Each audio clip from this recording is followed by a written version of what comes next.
जैसे कि दोस्तों, स्वागत है आपका हमारे इस चैनल पर। मेरा नाम है वेदांश वल्लभ। तो आज हम पढ़ेंगे इक्लिप्स के बारे में, ग्रहण के बारे में। तो ये 4 पार्ट में ये पूरी वीडियो बनेगी। सबसे पहला फेजेस ऑफ मून के बारे में पढ़ेंगे, फिर राहु केतु के बारे में पढ़ेंगे, फिर इक्लिप्स के बारे में पढ़ेंगे, है ना। इक्लिप्स, ग्रहण, ग्रहण के बारे में जब तक हमें नहीं पता लग सकता जब तक हमने मून के बारे में नहीं पढ़ा। क्यों? क्योंकि दो तरीके के ग्रहण पड़ते हैं, एक चंद्र ग्रहण, एक सूर्य ग्रहण, है ना। दोनों ही ग्रहण चंद्रमा ही लगाता है। तो सबसे पहले हम चंद्रमा के फेजेस के बारे में पढ़ेंगे। क्यों अमावस्या आती है, क्यों पूर्णिमा आती है, कब क्यों चंद्रमा हमें आधा दिखाई देने लगता है, कभी पूरा दिखाने लगता, शुक्ल पक्ष, कृष्ण पक्ष, सब इसके बारे में आज हम पूरा पढ़ेंगे, है ना। फिर हम राहु केतु के बारे में पढ़ेंगे, क्योंकि जब चंद्रमा राहु केतु के एक्सिस में आता है या सूर्य राहु केतु एक्सिस में आता है, जब ही ग्रहण पड़ता है, तो हम इसके बारे में पढ़ेंगे। ठीक है। साइंटिस्ट भी इस राहु केतु को यूज करते हैं। राहु केतु एक मैथमेटिकल पॉइंट है। एस्ट्रोलॉजी में इसको राहु केतु कहा जाता है। ये एक मैथमेटिकल पॉइंट है। ये एक प्लेनेट नहीं है, सिर्फ इसका ही प्रभाव पड़ता है। साइंटिस्ट भी इसको मानते हैं, इसको पॉइंट मानते हैं। साइंटिस्ट इसको राहु केतु नहीं कहते, पॉइंट मानते हैं। वो बिना इसको पॉइंट माने ग्रहण का दिन नहीं निकाल सकते। ठीक है। तो आज हम इसके बारे में, फुल फेजेस ऑफ मून के बारे में पढ़ेंगे। तो चलते हैं आगे।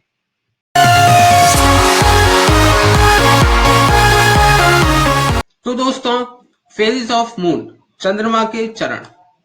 तो हम आगे आगे की स्लाइड में चलते हैं। मैं इसको छोटा कर लेता हूं, देन समझेंगे। फैक्ट अबाउट मून, कुछ मून के बारे में समझते हैं, फिर हम आगे की स्लाइड में चलेंगे। Moon orbit is inclined at an angle of 5 degree to the ecliptic. मतलब हमने पहले पिछले वीडियो में आपको समझाया था इक्लिप्टिक क्या होता है। मैं आपको दोबारा बता देता हूं। जैसे ये अर्थ है, फॉर एग्जाम्पल ये अर्थ है। अर्थ के दो पार्ट हैं, एक नॉर्दर्न हेमिस्फीयर, एक साउदर्न हेमिस्फीयर, है ना। जो इसका बीच में हमने जो पार्ट्स कर रखे हैं दो, वो होता है इक्लिप्टिक, है ना। अर्थ ऐसे घूमती है तो हमें सन इक्लिप्टिक की तरफ से ही घूमता हुआ दिखाई देता है ना। तो हम इक्लिप्टिक को सन पाथ भी कह सकते हैं, है ना। सन पाथ भी इसको हम कह सकते हैं। तो आप ये देखो, पहली में क्या कह रहा है, 5 डिग्री इंक्लाइंड है इक्लिप्टिक से।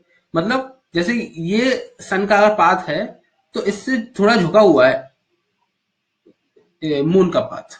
आप कभी दिन में देखना, सन जहां से निकल रहा है, रात में देखना उसके 5 डिग्री लेफ्ट से मून निकलता है। ठीक है, ये एक फैक्ट है।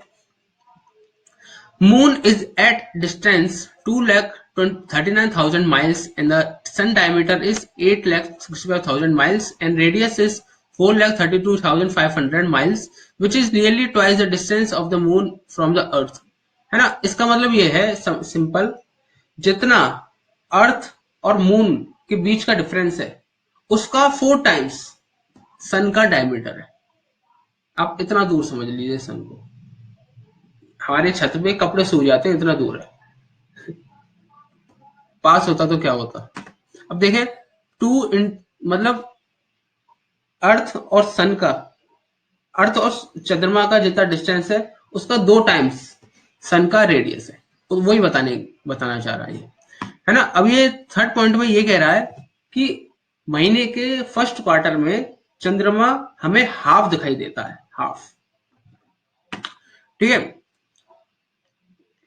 The phases of moon are due to, किस किस कारण से चंद्रमा के फेज बनते हैं। सबसे पहली बात तो ये कह रहे हैं कि चंद्रमा के पास अपनी खुद की लाइट नहीं है। दूसरा, चंद्रमा धरती का चक्कर लगाता है, और धरती का जब चक्कर लगाता है तो उसका एक पोर्शन में ही, चंद्रमा के एक पोर्शन में ही सन की रेस पहुंच के हम देख पाते हैं, फिर रिफ्लेक्ट होती है। दूसरा पार्ट उसका खाली रहता है, गायब रहता है। आप अगर पूर्णिमा वाले दिन देखोगे, पूर्णिमा को पूरा चंद्रमा हमें दिखाई देता है, पूरा चंद्रमा। और अगर चंद्रमा की वैसे हम देख नहीं सकते, अगर हम पीछे से अगर देखें तो पीछे वाला एरिया बिल्कुल ब्लैक होगा। अमावस्या वाले दिन क्या होता है, चंद्रमा सूर्य के सामने आ जाता है। सूर्य के सामने वाला पार्ट में सबसे ज्यादा उजाला रहता है, और पीछे वाला पार्ट हमें नहीं दिखाई देता, तो हम कह देते हैं वो अमावस्या है। ठीक है। तो हम आगे चलते हैं इसके बारे में। आप इसको पढ़ सकते हैं या इस वीडियो को पॉज करके स्क्रीनशॉट ले सकते हैं। अब ये सन है और ये इसकी फिगर है पूरी हर एक फेस की, यहाँ इसके बारे में लिखा हुआ है। तो सबसे पहले मैं इसके बारे में थोड़ा आइडिया दे देता हूं आपको, फिर हम इसको पढ़ेंगे डीप में। ठीक है, देखिए समझते हैं, ये अर्थ है और ये चंद्रमा है, चंद्रमा का ये ऑर्बिट है, ये अर्थ है। अर्थ भी इस सन के चक्कर लगा रहा है और ये इसके चक्कर लगा रहा है कंटिन्यूसली। ठीक है, सबसे पहला दिन ये मानते हैं अमावस्या से, क्योंकि अमावस्या और चंद्रमा, चंद्रमा और सन जब एक ही डिग्री में होते हैं, मतलब 0 डिग्री पे होते हैं तो अमावस्या होती है, और 0 से जब स्टार्ट होता है पहली डिग्री से, तो हम कह देते हैं ये न्यू मून है। यहां से न्यू मून स्टार्ट हो जाता है अमावस्या के बाद। ठीक है, अब आप यहाँ पे देखें, जो सन की रेज आ रही है इधर से आ रही है, तो इधर वाले पार्ट ही रोशनी से भर रहा है। अब आप देखो, पहले जब मैं छोटा था तो मैं समझता था कि सन क्या हमारे यहाँ दो है, कि यूएस में तो दिन हो रहा है, हमारे यहाँ रात हो रही है। लेकिन जब मैं पढ़ा इसके बारे में तब पता चला नहीं, ऐसा नहीं है। अब देखिए, मान लो यहाँ पे इंडिया है ना, तो इंडिया में रात हो रही है, सन अगर अभी इधर है, अब अर्थ घूम के उधर पहुंच जाएगा तो उधर रात हो जाएगी, इधर दिन हो जाएगा। ठीक है, तो अब ये देखें, इस एरिया में दिन हो रहा है। चंद्रमा की अगर देखें, चंद्रमा पे इस समय यहाँ पे दिन हो रहा होगा और पीछे की तरफ रात हो रही होगी। ठीक है, इसी तरह ये घूमता है। अब आप यहाँ पे देखें, पहले दिन से देखें तो यहाँ अमावस्या है। क्यों अमावस्या है? क्योंकि इधर रोशनी हो रही है। हम जितना ऑर्बिट का एरिया है उतना ही हम देख पाएंगे अर्थ से। अर्थ से अगर हम देखेंगे तो बस इतना ही देख पाएंगे, पीछे वाला नहीं देख पाएंगे। तो ये हमें किस तरीके का दिखाई देगा, ये यहाँ पे दूसरी रोशनी देखो, यहाँ पे ये वाली फिगर्स है, ये हम मैथमेटिकल है, जो हमें दिखाई देती है वो ये वाली फिगर्स है। ठीक है, तो हम ये वाली फिगर देख पाएंगे हमारी अर्थ से। फिर उसके बाद अगर आप यहाँ पे देखेंगे तो आप यहाँ पे देखो, बड़ा इंटरेस्टिंग है कि ये ऑर्बिट है। हम इतना मान लो, ये माउस मैंने रखा है यहाँ पर, ये ऑर्बिट है। आप देखें, ब्लैक ऑर्बिट से वहां से ऑर्बिट तक, यहाँ से ऑर्बिट तक ब्लैक पोर्शन कितना ज्यादा है और व्हाइट पोर्शन कितना कम है। तो हमें यहाँ से अगर हम अर्थ से देखेंगे तो हमें इस तरीके का दिखाई देगा, बहुत थोड़ा सा। ठीक है, आगे चलते हैं। अब आप देखो यहाँ पर, ये ब्लैक पोर्शन और व्हाइट पोर्शन इक्वल है ना, इक्वल है। वैसे अगर देखो, आधा पोर्शन ही, हर समय आधा पोर्शन ही सूर्य की रोशनी से भरा हुआ है, सिर्फ आधा पोर्शन। यहां भी देखो आधा पोर्शन, यहां भी आधा पोर्शन। बस ये एंगल है, जो एंगल हम अपनी अर्थ से देख पाते हैं। सिंपल एक बात समझ लीजिए, मुहूर्त क्या है? मुहूर्त क्या है? मुहूर्त is the angle between earth, angle between moon and sun. अब आप देखें यहाँ पर, ये वाला और ये वाला, अब ये इसमें कितना एंगल बनना, 90 डिग्री का एंगल। जब 90 डिग्री का एंगल बनेगा, जब हमें ये आधा आधा सन दिखाई देगा, आधा। हम ये इसमें पहले हमने यही तो पढ़ा था महीने के फर्स्ट क्वार्टर में, ये फर्स्ट क्वार्टर ही तो है, फर्स्ट क्वार्टर में हमें आधा मून दिखाई देगा। अब चलो आगे चलते हैं, आगे में भी भर तो आगे ही रहा है, आधा ही रहा है, लेकिन हम ऑर्बिट तक ही देख पाते हैं, इतना ही देख पाते हैं। अब आप देखें, व्हाइट पोर्शन ऑर्बिट से इस ऑर्बिट तक कितना व्हाइट पोर्शन है और ब्लैक पोर्शन कितना है, ब्लैक पोर्शन कितना कम है। तो अब देखो, हम इस तरीके का चंद्रमा देख पाएंगे इससे। ठीक है, हम आगे चलते हैं, जब पूरा 180 डिग्री हो जाता है तो हम इस ऑर्बिट से इस ऑर्बिट तक पूरा व्हाइट है, पूरा चंद्रमा देख पाते हैं। तो ये क्या कह देते हैं, पूर्णिमा। ठीक है, अब सेम स्थिति जो यहाँ पे थी वो यहाँ पे रहेगी। आप देखें, और यहाँ पर भी देखें 50, ये क्या, कौन सा एंगल है आप बताएं मुझे? ये 90 डिग्री का एंगल है। ठीक है, और 90 डिग्री का है तो ये कितना हो जाएगा, ये कितना हो जाएगा, ये हो जाएगा, ये अगर 90 है तो ये हो जाएगा उसका आधा। जैसे मान लो ये 0 है, 0 90, 90 180, 180 प्लस 90 कितना हुआ,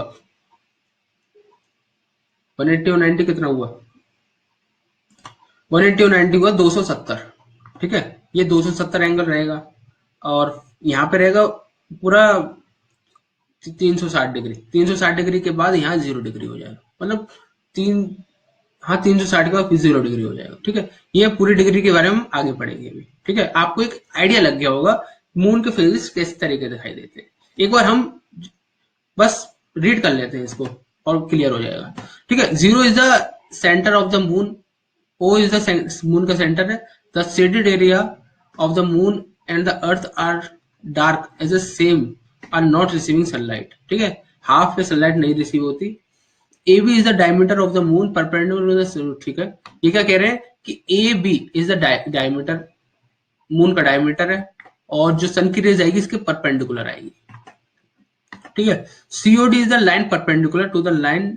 ठीक है, जो सीओडी है ये परपेंडिकुलर लाइन है, ये वाली, ये सीओडी ये परपेंडिकुलर लाइन है। ठीक है, half of the moon facing the earth is visible from the earth, and the portion of this half which is receiving the sunlight is visible portion of the moon, and the rest is invisible। देखो मैंने आपको बताया था कि half portion ही दिखाई देगा, rest invisible रहेगा। as the same is not receiving sunlight from the moon, consequently not reflecting any light। ठीक है, नेक्स्ट स्लाइड में क्या है, now we consider the position one position अगर हम देखते हैं ये वाली पोजिशन, तो in which the moon is between the sun and earth, sun और अर्थ के बीच में है, and the its dark portion is towards the earth, so no reflection of the sunlight on the earth, and it is amavasya. ये अमावस्या होगी क्योंकि कोई light हमें रिफ्लेक्शन होगी नहीं, हम देख ही नहीं पाएंगे। तो इन पोजिशन 2 and 8, अब ये शॉर्टकट देख रहा है, मतलब सिंपल यही है, ये वाला और ये वाला सेम रहेगा, ये और ये सेम रहेगा, ये वाला और ये सेम रहेगा। ठीक है, अब 2 और 8 में भी यही कह रहे हैं, less than half the portion of the moon is visible, है ना, मतलब हाफ से भी कम विजिबल होगा, है ना। इसमें सब में बस सेम है, आपको पूरी बात समझ में आ गई होगी। तो हम आगे की स्लाइड में चलते हैं, तो उससे आपको और क्लियर हो जाएगा बात को। अब देखें, ये एक जस्ट डायग्राम है, इस फॉर एग्जाम्पल आपको 3D समझाने के लिए। अब देखिए ये सनलाइट है, सनलाइट अगर ऐसे पड़ रही है तो अर्थ के इतने एरिया में पड़ेगी और चंद्रमा के इतने एरिया में पड़ेगी। चंद्रमा भी ऐसे ही घूम रहा है बिल्कुल स्थिर होकर, है ना, ऐसे ही पड़ेगी। और ये वाला चंद्रमा हमें इस तरीके का दिखाई देगा, ये वाला चंद्रमा हमें इस तरीके का दिखाई देगा, ये इस तरह, ये इस तरह, ये इस तरह, इस तरह। आप बस एक, कोई अगर पूछे मुहूर्त क्या है, तो मुहूर्त क्या है, मुहूर्त is the angle between sun and moon, simple. ठीक है, तो हम आगे इसको भी समझते हैं एस्ट्रोलॉजिकली, अभी हम एस्ट्रोनॉमिकल समझ रहे हैं। ठीक है, यही है यहाँ पर भी, कैलेंडर में भी ये अमावस्या है पहला दिन, फिर दूसरा थोड़ा थोड़ा दिखना स्टार्ट हुआ, फिर ये बढ़ता जा रहा है, बढ़ता जा रहा है। एक चीज और इसमें मैं आपको एक समझा देता हूँ, इसी में समझा देते हैं। जैसे कि यहाँ पर है चंद्रमा, अब ये क्या हो रहा है, घट रहा है, तो नोट कर सकते हैं घटते हुए चंद्रमा को हम कहते हैं शुक्ल पक्ष, सॉरी कृष्ण पक्ष का चंद्रमा, कृष्ण पक्ष का चंद्रमा। अब जब ये बढ़ रहा है तो ये क्या कहेंगे, शुक्ल पक्ष का चंद्रमा। ठीक है, तो ये तिथि में आपके काम आएगा आगे, जब आप इसको मुहूर्त में पढ़ेंगे तो आपको ये सब काम आएगा। हम एस्ट्रोलॉजिकली समझ लेते हैं जल्दी से। तिथियां, ज्योतिष के अनुसार सूर्य और चंद्रमा के बीच की दूरी मापने के लिए को तिथि कहा जाता है। दूसरे शब्दों में तिथि हमें बताती है चंद्रमा और सूर्य किस समय कितनी दूरी है। इस बात को कुछ और स्पष्ट करके ऐसे समझा जा सकता है, पृथ्वी सूर्य के चारों ओर घूमती है और चंद्रमा पृथ्वी के चारों ओर। इस बीच पृथ्वी से सूर्य और चंद्रमा कभी तो 1 डिग्री पर दिखाई देते हैं, कभी 180 डिग्री पर। जब दोनों एक ही डिग्री पर दिखाई देते हैं तब अमावस्या, और जब 180 डिग्री पर का अंतर होता है तब पूर्णिमा होती है। यह भी बताया था। यह एक मास में एक बार होता है, अर्थात 30 दिनों में एक बार अमावस्या और एक बार पूर्णिमा आती है ना। इसका अर्थ हुआ कि अमावस्या से पूर्णिमा के बीच जितना भी समय लगता है, और ऐसा ही पूर्णिमा से अमावस्या के बीच भी जितना भी समय लगता है, उसको अंतर बताने को तिथि कहते हैं। ठीक है, पूर्णिमा से अमावस्या की ओर जाने वाली को कृष्ण पक्ष कहते हैं। मतलब पूर्णिमा से अमावस्या मतलब घट रहा है, घटते हुए को हम क्या कहेंगे, कृष्ण पक्ष। और अमावस्या से पूर्णिमा तक जाने के लिए शुक्ल पक्ष। तो साधारण भाषा में हम कह सकते हैं कि जब चंद्रमा बढ़ता है उन दिनों को शुक्ल पक्ष, और जब चंद्रमा घटता है उन दिनों को कृष्ण पक्ष। दोनों पक्षों के लिए ज्योतिष शास्त्र में शुद्धि और बदी दोनों शब्दों का प्रयोग किया गया है। ठीक है, अब आप ये देखिए कितने इजी वे में हम यहाँ पे दे रखा है, तो आपकी इसकी पॉज करके स्क्रीनशॉट ले सकते हैं। तो आप देखें 0 डिग्री जब अमावस्या के बाद पहली तिथि का नाम क्या होगा? प्रतिपदा। अब आप यहाँ पे कैलकुलेशन करके देख सकते हैं 360 को, मतलब चंद्रमा 360 डिग्री तक ही तो घूम रहा है, 360 को 30 में अगर आप डिवाइड दोगे, 30 दिन होते हैं ना, 30 को डिवाइड दोगे आप तो 12 डिग्री बनेगा। इसका मतलब एक तिथि 12 डिग्री की हुई। देखो 0 से 12 डिग्री तक प्रतिपदा, 12 से 24 तक द्वितीय, 24 से 36 तक तृतीया, फिर 36 से 48 तक चतुर्थी। तो इससे 12 डिग्री तक 180 तक पूर्णिमा हो जाएगी। अगर 181 जैसे 181 डिग्री पर है तो प्रतिपदा स्टार्ट हो जाएगी। इससे आप टाइम तक निकाल सकते हो कि कौन सी तिथि कितने बजे तक रहेगी, है ना। अब ऐप में किसी भी मोबाइल में जो तिथि की ऐप हो, आप उसमें देख सकते हैं चंद्रमा अभी किस डिग्री पर है ना। अगर 168 से 180 डिग्री तक है और किस समय पर आ रहा है, इस समय पे इस समय से इस समय पर आ रहा है, तो आप कह सकते हैं भाई इस दिन पूर्णिमा रहेगी।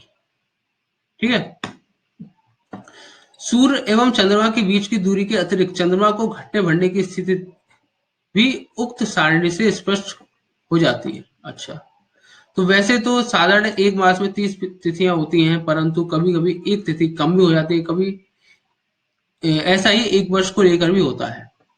अब मैं आपको इसमें एक फैक्ट बताऊंगा जो आगे इसमें लिखा हुआ है। फैक्ट ये है, अब आप इसको पढ़ लें। 12 चंद्रमासों का एक वर्ष होता है, मतलब पृथ्वी का अगर चंद्रमा 12 बार चक्कर लगा ले तो एक साल हो जाता है। अब देखो इसमें क्या लिखा है, चंद्रमा लगभग 354 दिन में पृथ्वी का 12 चक्कर लगाता है, और पृथ्वी सूर्य का चक्कर लगाने में 365 दिन लगाते हैं। बचे कितने? 11 दिन, है ना। अब ये 11 दिन का क्या होगा? आपको पता होगा अधिक मास का महीना जिसे पुरुषोत्तम महीना भी कहा जाता है। तो ये 11 दिन, अब 11 को 3 बार मल्टीप्लाई करो, कितने हो गए? 33। ठीक है, अब एक महीना बना, तो हर 3 साल बाद अधिक मास का महीना आता है, इसको पुरुषोत्तम महीना कहा जाता है ना। प्रति 3 वर्ष के पश्चात एक मास बढ़ा दिया जाता है, इससे सूर्य वर्ष और चंद्र वर्ष का अंतर मिट जाता है। ठीक है, तो इसके पीछे कुछ कहानियां भी होती है। अधिक मास को बहुत महत्वपूर्ण माना जाता है, बहुत दान पुण्य के लिए माना जाता है। इसकी एक कहानी है हिरण्यकश्यप की, वो हम किसी और दिन आपको पूरा एक्सप्लेन करेंगे। ठीक है, आज हम ये एस्ट्रोनॉमिकल और एस्ट्रोलॉजिकल दोनों तरीके से हमने समझा। तो नेक्स्ट वीडियो में हम समझेंगे राहु केतु के बारे में, तो उस वीडियो को देखना ना भूलें, वो बहुत ज्यादा इंपॉर्टेंट होगा। जब तक राहु केतु हम नहीं पकड़ पाएंगे, जब तक ग्रहण नहीं निकाल पाएंगे। आप जब अगर ये पूरी सीरीज देख लेते हैं ग्रहण की, तो आपको किसी से पूछना नहीं पड़ेगा, आप खुद ही अपने आप कैलकुलेट कर लेंगे कि कब ग्रहण पड़ेगा, कब ग्रहण नहीं पड़ेगा, कब सूर्य ग्रहण होगा, कब चंद्र ग्रहण होगा, किस टाइम होगा, ये सब आप अपने आप ही कैलकुलेट कर लेंगे। तो आपको कहीं जाने की जरूरत नहीं पड़ेगी, आपको घर बैठे ही सब काम हो जाएगा। अगर आपको ये वीडियो कैसी लगी आप मुझे कमेंट में बता सकते हैं, और अगर आप इस चैनल पर नए हैं तो मुझे सब्सक्राइब कर लीजिए।